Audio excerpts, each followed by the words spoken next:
Good morning, good afternoon, good evening, Addison, whatever time you're listening, and thank you for joining us for our ASD Chat for All podcast.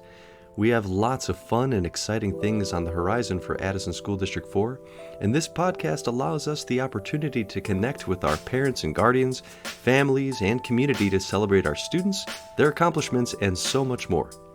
Your hosts for this podcast are ASD4 Superintendent Dr. Nick Sutton and myself, Dean Constantopoulos. You interested in hearing more about what's going on in District 4? Come on in and have a chat.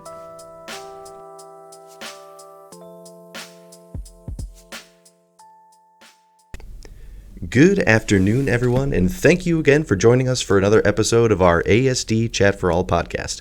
My name is Dean Constantopoulos. I'll be one of your hosts this afternoon, and I'm joined with my co-host, Dr. Nick Sutton. So it is getting to be around the time where lots of holidays are happening. Got Halloween coming up, and we've got the Mayor's Community Ball coming up soon, followed by some Thanksgiving. We don't want to get too ahead of ourselves, but there's a lot of cool stuff going on soon. Dean, you seem excited. Your excitement's contagious. Yeah, you're right. I can't believe that it's almost November, but here we are. And, speaking of fun holidays, we got some other fun things happening right around here, one of which is a fun thing at Indian Trail. So what do you got going on today, Dean? Absolutely. And to talk about some of that fun stuff here at Indian Trail, we have Christina Vasilakos here. She is one of the assistant principals here at Indian Trail. So, Christina, thanks for joining us. How you doing today? I'm doing great. Thanks for having me. Awesome. Thank you so much. And so let's go ahead and just jump right in. So we obviously know who you are, but in case anybody is listening and they're wondering, so tell us a little bit about yourself and a little bit about your background in education. Perfect. Thank you. So Addison District 4 and specifically Indian Trail have been my home for the last 16 years. This is the only place I've ever worked. Yeah. I absolutely love being here in this community. Prior to taking an administrative role last year, so this is my second year as assistant principal, I taught 6th and 7th grade social science. Oh, nice. At Indian Trail. So it's really awesome to see all my former students because they're still our 8th graders were my 6th graders 2 years ago. Cool. So it's great to see them in a different role. Yeah. Awesome. Do they ever talk to you about you being in your different role? Like, hey, I noticed that you're not a teacher anymore or anything like that. Did they ever bring that up? Every day. That's cool. Because in the lunchroom, I'll walk around and talk to the kids, and it's kind of cool because sometimes I'll be walking around and they're doing homework that I created. Awesome. Oh, that's and wild. Be like, that's so cool. You're working on this. Let me help you. Or they'll, talk about, hey, remember when we did this in 6th grade? So yeah, all the time. That's every awesome. single day. Oh, that's cool. No, I love it. So with every new school year, there's new initiatives, new ideas, new things to try. So what are some of the cool new things going on around there this year that you're kind of like, I want people to know about this? So I think, I know we're going to talk about the Great Shake in a minute, but I think just we have a new admin team, and I think that brought a lot of change this year. So great change. I think the atmosphere is really positive. The kids are just awesome this year. And, we're getting to utilize our Innovation Center more. It hadn't opened until mid-year last year, so really getting to kind of use that space differently from the start of the school years is really great. But yeah, so far, great school year at IT. Yeah, and to your point about the Innovation Center, I've noticed that we have a lot of events going on there that are not just through Indian Trail. Just the other day, we had a bunch of superintendents and a bunch of folks from, I believe, a Learningscapes conference. Yeah, a bunch of architects and individuals involved with school renovations that thought what we did down there was interesting enough. They came. Yeah, so it's cool that we're kind of leading the way in terms of innovative spaces for new libraries and stuff. So that's really cool. And so now let's talk about the thing that I'm really excited to talk about. So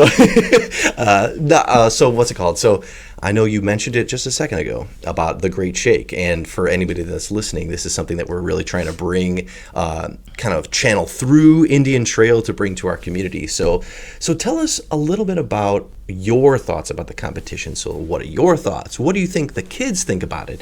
And then ultimately, why do you think this sort of competition works for us? Why is it beneficial for the kids? Great. Thank you, Dean. So This is our second year doing the Great Shake, and originally this was kind of brought to us by Dr. Sutton as a great idea last year. It kind of is modeled off of the Amazing Shake, which comes out of the Ron Clark Academy.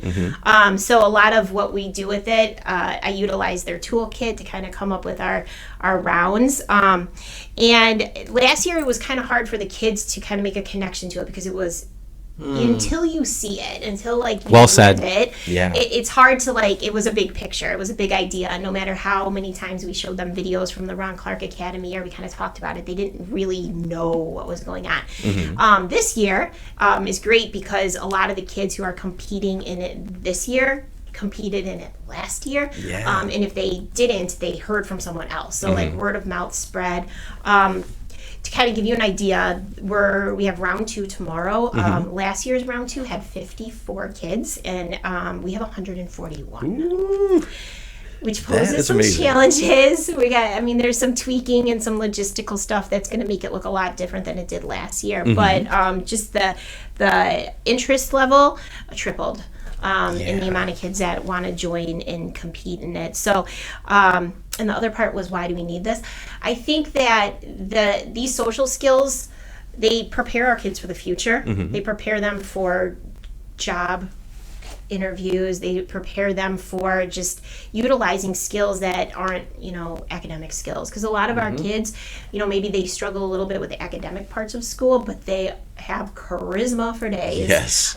So like this competition really allows students of all backgrounds, all ability levels. We have kids in our newcomer dual language program. We have kids in our cross-cat special ed program. We have kids who maybe aren't always academically getting recognized, but they have amazing, social skill sets. So it really, we run the spectrum of really including all types of students from Indian Trail in this type of competition. That's so cool. And do you feel like there's before the week of, do you feel like there's a buzz around campus, like the kids are talking about it, or they're like preparing for it? Do you get that vibe from the kids? Yeah, I do. I sent out like an email saying, hey, be on the lookout for passes, and then I get a whole bunch of emails. I got a couple emails, just replies from students saying, hey, I can't wait, or they'll flag me down. Yeah, they'll flag me down at lunch, and they'll be like, when are we doing this? I'm like, yeah, it's coming up Friday.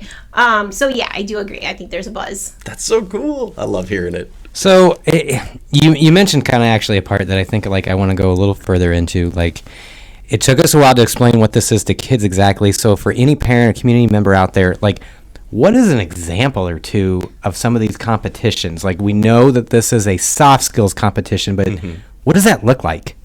So I'll kind of talk to you about rounds 1 and then tomorrow's round 2, because they're very reminiscent of last year's, which are kind of basic rounds just for the kids to kind of utilize those skills. And then moving forward, the rounds get a little bit more specific as the pool of competitors kind of gets narrowed down. So initially, both last year and this year, the first round was just basic social skills, how to conduct a very brief conversation with another person, shaking hands, making eye contact, answering questions, elaborating on answers instead of giving one-word answers. So those are skills that we want our kids to just have for the future. For Absolutely. life. So the first round is just very basic. It's brief. The kids have, I believe it was 6 different conversations, and they're asked a question at each station that they have to answer. Opinion questions, nothing too difficult. But then they get to utilize those social skills in those conversations. This round, called the Gauntlet, is a little bit different. In round 2, the students run through a gauntlet of scenarios where they will have to improvise. They'll have to think on their feet. Very cool. They will be prepared. Actually, this afternoon, I'm holding an informational meeting with all the kids, and I'm not going to tell them exactly what they need to do to prepare, but give them some tips so that when they come in tomorrow to enter the gauntlet, they have some expectation of what they're going to be asked to do. So some scenarios, there's going to be a cooking show, and they're going to have to think on their feet and make a recipe. Oh, that's awesome. They have to give a toast at a dinner party. They have to listen to a customer and try to get their information to prepare the perfect vacation for them as a travel agent. Very cool. They have to go into talk to their boss and ask for a raise in a corporate setting, and they have to talk about their skills and why they should, be compensated for those skills. Yeah. There's a birthday bash where they're going to be handed a gift with an unexpected present inside, and they have to utilize their composure and their charisma and be gracious and thankful and grateful for receiving this unexpected gift. And then the last station is a locker room pep talk. So they take on the role of a coach who's, down 20 points at halftime, and they have to really pep up and encourage their kids to, go for it in the second half of the game. Oh, that's awesome. So it's not like just scenarios that kids might never run into one day. These are all scenarios that they very well might run into at some point, either on the job or just with friends or something. Yeah, and if they don't, at least they have the skills to take those elsewhere. I think that definitely the dinner party, one of our teacher volunteers is excited to be part of that scenario because she was a maid of honor at a wedding this weekend. So she's cool. like, I got this. But that kind of goes to your point. These are skills that the kids in their future, at some point, whether they're the maid of honor at their brother's wedding or, someone's wedding or not, these are skills that they'll need to carry with them. Oh, that's so cool. So, question for you. Yeah. Let's just say, because I know that for anybody listening, we are always in need of volunteers or community judges or things like that for the Addison Great Shake rounds. So if anybody wanted to reach out to you to talk a little bit more about the Great Shake or to inquire about how to be a judge or something like that, or just to talk about Indian Trail and the new Innovation Center, what's the best way that a community member could reach out to you? So all of my contact information's on our district and our school website. That's probably the easiest, to go to asd4.org. Perfect. And then access Indian Trail's website, or just call the school and they'll connect you to my phone. Email's probably best, but it's just first last name at asd4.org. But all that information's on the website. I'd love to talk to anyone, and we are always in need of volunteers, and it's great for the kids to see the community members, because they, as awesome as it is for our teachers and our district staff to kind of come in and help, they see them a lot. So it's awesome when they get to see police officers and people from the fire department and the library, and it's really awesome, an activity to bring everybody together in Addison. Love that. Thank you. And Dr. Sutton, same question for you. Yeah, if anybody wants to talk Great Shake or Addison 4 or just anything else, in Sutton at asd4.org is an easy place to catch me, and I'm always lurking around X. I'm still not used to the whole Twitter thing. Same, at Dr. Nick Sutton. Dean, same question to you. Same thing. It's going to be, you're going to find me on X at AddisonSD4. Well, Christina, thank you again so much for joining us. This is going to be so cool. We're so excited for tomorrow's round 2. So everybody stay tuned for that, and also stay tuned for next time.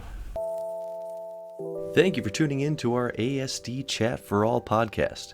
Check us out at www.asd4.org, Spotify, or wherever you listen to podcasts for more. We'll be back soon with another episode, so stay tuned.